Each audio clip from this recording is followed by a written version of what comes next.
it's haram, right? Anytime you're doing something to feel good, it's a dopamine release. Any kind of is any dopamine good?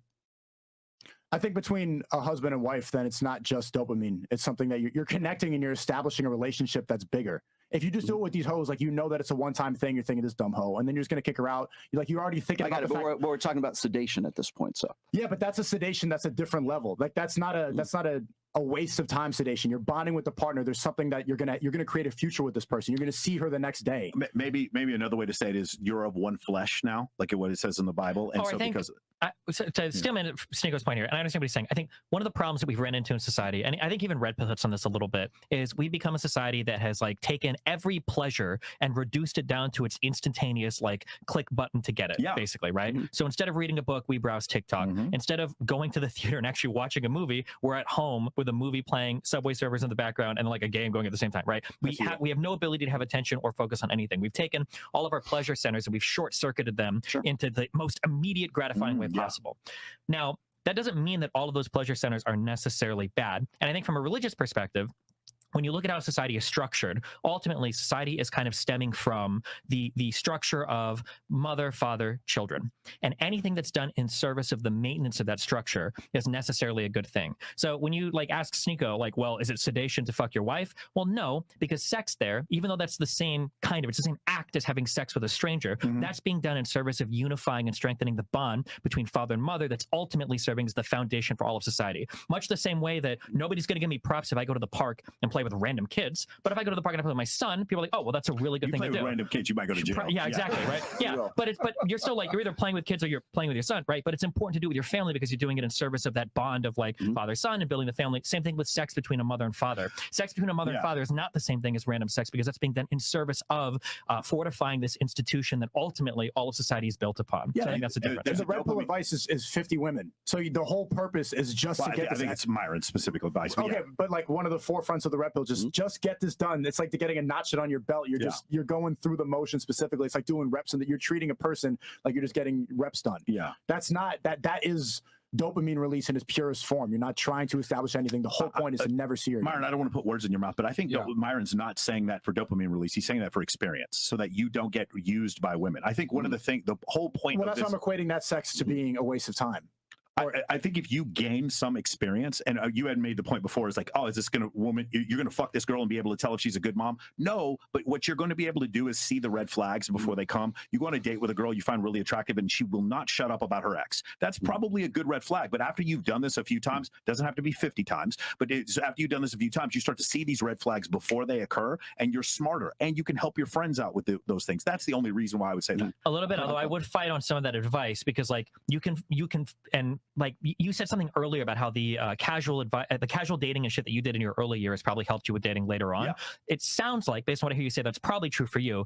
But I think we could both agree there are ways that you can do it that wouldn't help you at all, right? If you go onto Tinder, you find a girl, you dinner, fuck her, never talk to her again. You could do that 50 times and arguably have less experience than a guy that's dated one woman for 7 years, right? Just because you've never even learned. Experience. Yeah, exactly. Yeah. So like fucking 50 women could give you a lot of insight potentially into the female psyche, I guess, if you actually spend any time with them and date them. But if it's literally just one night stand, like, I don't know if you really learned anything, right? Well, see, here's the thing, though. The average North American male has had, is it seven sexual partners, six sexual partners? 7 to 9, yeah. So for him to say 50, I think that sort of is going to include that necessary experience, right? And we can debate on how worthy that experience is. I will tell you, at 45, I've learned a lot about women from being around women, not necessarily just having sex with them. I want to address like your point as well, because I hear what you're saying, because a lot of people will take the quote unquote red pill to its most logical extreme, right? So just fuck a bunch of girls. That's all it's about, right? When my very first book, there's 6 chapters in there. It's called Plate Theory. Okay. Each one of those, like when we're spinning plates, it's like you're dating non-exclusively. And if you read those rather than just listen to what's going on online, you'll notice that the last chapter in there is transitioning out of the plate spinning, the dating non-exclusively, into something that is more monogamous at that point. But that gets thrown to the wayside because nobody reads anymore, obviously. But the fact of the matter is I think that with this, another thing that comes back on me is people say, well, Rollo just says fuck anything on 2 legs. That's not what I'm saying at all. In fact, in the book book itself, I say, you know what? Just because you're spinning plates doesn't mean you're fucking every single one of those plates. There are possibilities. There probably, for some of them, maybe you are. For some of them, maybe you're not. But you're dating non-exclusively. And so the idea behind that is not to get your notch count up or not to validate your ego for whatever reason. It's so that you understand so you know what you want in a woman, and so you know what you don't want in a woman. Whether you fuck that woman in the first place is irrelevant. Some guys are going to do that, obviously, but I think the idea, and I've been struggling with this since the very early days when I was a moderator on the SoSwap boards, is that I think a lot of people think that it's conditioning guys or it's teaching guys to be like jerks, to be like womanizing sons of bitches. And I would say that most guys who come into the red pill are not looking to be like players. They're not looking to be guys who want to go and just like bang as many women just as the they majority of the possibly commenters. Maybe that's true. But the fact is that most of the guys, at least in my experience from working with these guys in the last 20 years, they want one chick. They want to actually kiss a girl. They're like 24, 25, in some cases 30 years old, and they've never gotten anywhere. They've never had any intimacy, never had any kind of affection. And I'm not like, sex is even out of the question. Just to have a girlfriend is why they're like, what they have been doing up to this point hasn't been working for them. So that's why they come in and they find this. Are there guys who can use the red pill so that they can go and spin plates and they can get a rotation? Absolutely. Are there guys who can use the red pill to find a wife? Absolutely. That's the beauty of the red pill. It's like I said before, it's like fire. You can use it to cook your food, and you can use it to heat your home, or you can use it to set your house on fire and set your neighbor's house on fire. It just depends on the application. But you're acting like it's this really deep philosophy or praxia. Like, is it really that complicated? Like, what if you could just describe yes, getting experience with women? I think it is that complicated. How is it that complicated? Or actually, or even on the back of that, how does it work then that you guys, I'm grouping all of you together. Maybe it's just for, maybe it's just Myron. I'm just here moderating. Yeah. Because it seems like then, because I would personally, I feel like I would consider the ultimate success red pill story then would be somebody like Ben Shapiro. But it feels like you guys really disagree. So how do you reconcile those two things? Because he's somebody who found a wife early on, got married, has a business, has a family, seems like he's doing everything right, unless we really are saying, but he didn't fuck enough women. So how do you reconcile that? No. So if it works out for him, so it's like this, what was it? Rich Cooper, who says, hey, don't ever date a single mother, right? If someone comes up to Rich Cooper and is like, hey, listen, I know what your advice was, but I just want to let you know, I'm dating a single mom and it's worked out for me. We've been together for 10 years. Rich Cooper's not going to go, fuck you, stupid motherfucker. Why didn't you listen to me? He's going to go, hey, congrats, man. It worked out for you. That's how I would look at Ben Shapiro. Marrying the first woman you had sex with is not unviable, but it's slightly, it's out there 2 standard deviations away from the norm today. Not in 1850, that was the norm. Today, I think it's difficult. Now, here's the thing. If we look at Steven Crowder's situation, what I'll say about this, I think Steven Crowder is, I disagree with him. I think he is a high status man.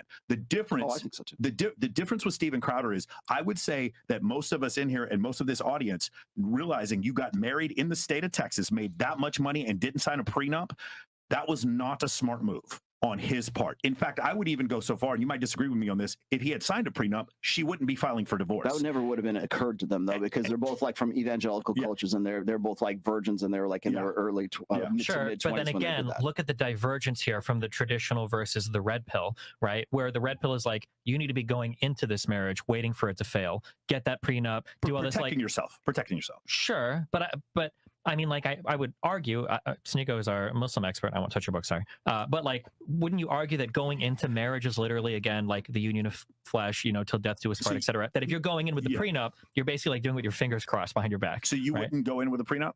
Well, I personally wouldn't. I don't know if I would suggest that for other people, but I'm pointing out the difference between like the trad versus the red pill, where there's this huge schism right now in terms of advice. So do you remember the science thing? So if 70 to 80% of divorces are initiated by women, then it would de-incentivize women to get a divorce if there was a prenup. That's just scientifically the way I'm looking at it. Nobody gets into, again, 38% of businesses stay in business after 5 years, something like that. Nobody starts a business, but hey man, 38% chance we're going to fucking make it. But if you get married, hey, you know what? There's a 53% chance that we're going to get divorced. Nobody says that. Everyone has. So, but why not protect ourselves? I have home insurance, but I don't intend on burning down my house, and I have car insurance, but I don't intend on totaling my car. I just don't think. I think you can still be prepared. Maybe this is the military officer in me. All we do is practice emergency procedures, but we don't intend on crashing. And so that's why I would do that. I mean, I agree with you insofar as business and insurance goes. It feels a little bit different. It feels a little bit different when you're talking about marriage. because it's not necessarily just a financial union. It is realistically part of it is a Well, and financial that's union. where that's the origin of marriage was a financial union. Well, probably, but it also had to do with like family creation, I think, too, right? Heavily played into it. Probably more important even than the financial union was the family creation part. It just, again, it feels like I'm feeling the rift between like date to find a wife to create a family versus date. There's 3 or 4 might divorce you, get a prenup, get ready to, you know, she's 15 years younger than you. It seems like there's that big divergence of qualities around the marriage part. Like I'm curious for both of you, you guys can answer. Like Sneeko, what is like your ideal path in life? If you could be like striving towards an ideal, when does the man get married and have a family? And then you two, like when do you think a man should get married and have a family? Like in general, knowing that there's going to be exceptions, but in the Western world. We can go to Sneeko first. I would say late 20s to early 30s. And a part of the reason why I reverted to Islam is I see it as the only logical way to get around the boredom aspect that the Red Pill talks about, because men always get bored. Men always want variety, and there's an ethical way to do it. See, if you have multiple wives, then you're not just spending time with these girls knowing that you're going to go never see them again and you're just using them for a body count. If you have multiple wives and you love them equally and you're providing for them and they're getting something out of it, and then you get past that variety problem that a lot of guys have, and you also the women are going to act more in your favor if they're in a sense competing with one another to make sure that they're providing for the husband. How do you handle this legally? I mean, bigamy is I would not get married legally. I don't recommend anybody in the West get married. I think we've seen it fail over and over again. I just don't think, but I would get family married. creation without legal marriage. But you can get married religiously. Yeah, you can have the ceremony. I think a lot of girls would like to have the ceremony. They want to get the dress with the pictures in the ring, but they don't need to have the actual contract. And I think for a lot of guys that if they would just logically explain that to their woman, they would have to agree. Just look at all the failed marriages. You look at the divorce rate. Well, let me caveat that. Do you guys agree with that? When guys should get married? To just summarize, late 20s, 30s. I've already actually put that in my book. So actually, it's like don't even consider monogamy until you're 30 years old. You would agree with that? At least 30, man. Okay. I would say at least 30. Yeah. So y'all are in agreement about when they should get married. I guess they might say get expensive plates in the process to do so. You're saying minimize that. I mean, I would argue from a trad spot. I think you would argue for earlier than 30, right? Because you want to have children to have fun with when you're in your vibrant stages in life. Like having a teenager. We're pretty vibrant. Mid to late 20s, early 30s. It depends for a lot of people. Sure. Yeah. But we say 30s. Like if you have a kid when you're like, we're pretty vibrant. No, I understand. But like when you have a kid when you're like 35, 36, and now they're in their teenagers years, and you're like in your 50s, right? It's not necessarily the same type of vibe as you have a kid. So Sneeko, you're against guys spinning plates and/or having premarital sex with girls prior to obviously the relationship. I just see it as a waste of time to just be spending your time with hoes and saying that that's not a sedation. Like that's the one component that the Red Pill's missing, is that they see it as experiences. You're getting better. It's part of being a high value man is having a huge body count. I see that as actually a worse sedation than porn, than video games, than all this other thing, because not only is it just going to waste your time, but the risk factor is extremely high. And the solution that is offered to become this high value man that the Red Pill talks about is getting a vasectomy, which is not even the quickest solution, because again, hyperbole, but it's hyperbole. He wasn't. So the thing is, you guys remember the story of the Buddha, right? He goes off and he's a prince. He's an Indian prince, and he's never seen a dead person. He's never seen a sick person. He goes out for the first time and he sees the sick, the poor, the dead. He comes back and he freaks out, and he finds enlightenment under the lotus tree, and he tells everyone to get rid of all of your personal possessions and all this kind of stuff. But it's really easy to say that when he had a fucking harem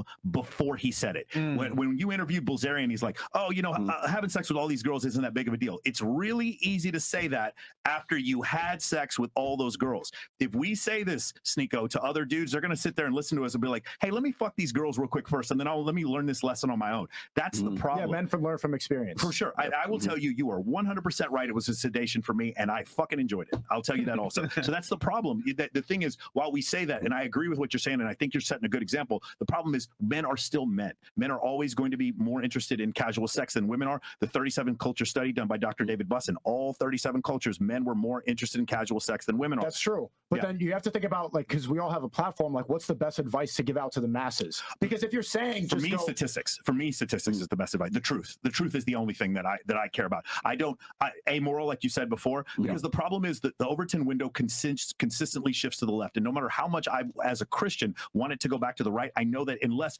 other than I can think of maybe Afghanistan recently in 1979 in Iran, I can't think of a single society that shifted back to the right in the last 50 years. But then you're creating a bunch of men that are victims to that system and that are just playing parts of this leftist system instead of trying to create people. I don't think it's leftist, but yeah, I understand what you're saying. Yeah. I think you also have to be careful. Our advice can't be statistics, because I feel like one of the things you argue against as red pillars is just being a statistic, right? Like you could argue if you're listening to your man should kill yourself because statistically speaking, men kill themselves more than women, but that's not a good argument, right? Like in some senses, you have to give a prescription, is what you're saying. Exactly. Like you don't want to just be a statistic, right? Because statistically speaking, what percentage of marriages end in divorce? What percentage is women initiated? Right? You want to try to find a way to rise above, right?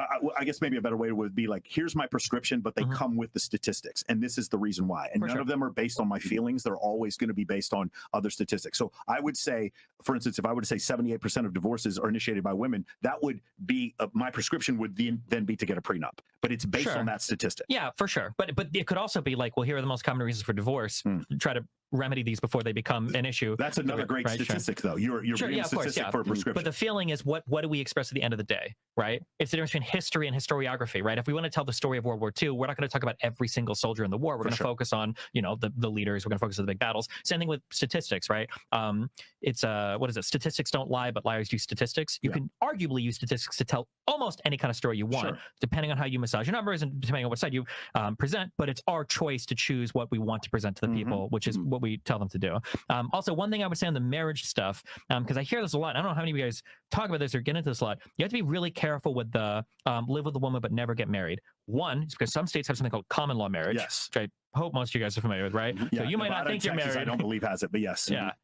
I think Texas. No, Texas does. I'm sorry, Nevada doesn't have it. You're right. Be very careful with that, because you might find you're getting a divorce notice from a woman that you never agreed to marry. So one, be careful with the common law thing, and then two, I do believe that one of the reasons, we don't have to get too deep into the divorce stuff because I might come later, but one of the reasons women probably want some sort of like formal contract is because, while there might be some love and children, all of that, there is also money and career being left on the table too, depending on the arrangement. If you're telling a woman like, hey, we're going to fuck, we're going to have kids, and I love you and I love that and I love our family, you're going to stay here and take care of the kids while I go and I continue my career. When we split, if we get divorced in 10 years, I didn't lose shit financially. Because my career has been fine. I've been working the entire time, and now you're stuck being a full-time caregiver. You might have given up your career to do it. So I think it's reasonable for the woman to say, much the same that a man might say, I want a prenup, just because we get divorced and you're taking half my shit. The woman could also be like, okay, I understand that. But if we end up getting divorced and I'm throwing away a decade of my life to take care of your fucking children, our children, I want some kind of financial assurance too. I think that's fair. And you're aware that certain prenups are thrown out exactly for the reason you just said. Depending on how egregious they are or the state of the people writing them, or if both sides had representation, there's a lot of, some prenups do get thrown out, but not all of them, right? Yeah.